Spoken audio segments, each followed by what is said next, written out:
ஆதித்யா தர் இயக்கத்தில் 2025ஆம் ஆண்டு வெளியான திரைப்படம் துரந்தர் இந்திய சினிமாவில் ஸ்பை ஆக்ஷன் ஜானரை புதிய உச்சத்துக்கு கொண்டு சென்ற பிரம்மாண்ட கமர்ஷியல் படைப்பாக இந்த திரைப்படம் பார்க்கப்படுகிறது. ஹாலிவுட் தரத்தில் மிக பெரும் பொருட்செலவில் துரந்தர் உருவாக்கப்பட்டது. திரையில் எதிரிகளை துவம்சம் செய்யும் ஒரு ஸ்பை ஏஜென்ட்டாக கலக்கியிருந்த நடிகர் ரன்வீர் சிங்குக்கு நிஜ வாழ்க்கையில் ஒரு நிழல் உலக தாதா மிரட்டல் விடுத்திருப்பது பெரும் அதிர்ச்சியை ஏற்படுத்தியுள்ளது. லாரன்ஸ் பிஷ்னோய் அடிக்கடி மீடியாக்களில் இடம்பெற்று வந்த இந்த பெயருக்கு சொந்தக்காரர் இந்தியாவின் முக்கியமான கிரிமினல்களில் ஒருவர். தற்போது குஜராத் சிறையில் தண்டனை அனுபவித்து வருகிறார். கடந்த சில வருடங்களாக தொடர்ந்து நடிகர் சல்மான் கானுக்கு கொலை மிரட்டல் விடுத்து வந்ததோடு சல்மான் கானுக்கு மிகவும் நெருக்கமான மகாராஷ்டிரா முன்னாள் அமைச்சர் பாபா சித்திக்கை லாரன்ஸ் பிஷ்னோய் கும்பல் சுட்டுக் கொலை செய்தனர். இதன் மூலம் லாரன்ஸ் பிஷ்னோய் கேங் மும்பையில் தங்களது ஆதிக்கத்தை நிலைநிறுத்த முயன்று வருகிறது.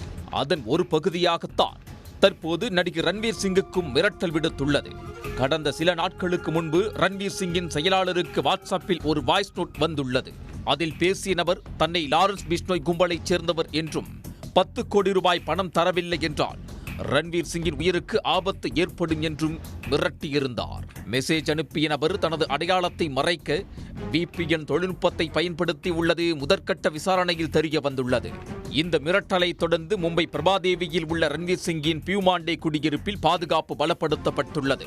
ரன்வீர் சிங் தனது தனிப்பட்ட பாதுகாப்பிற்காக 6 ஆயுதமேந்திய தனியார் காவலர்களை நியமித்துள்ளார்.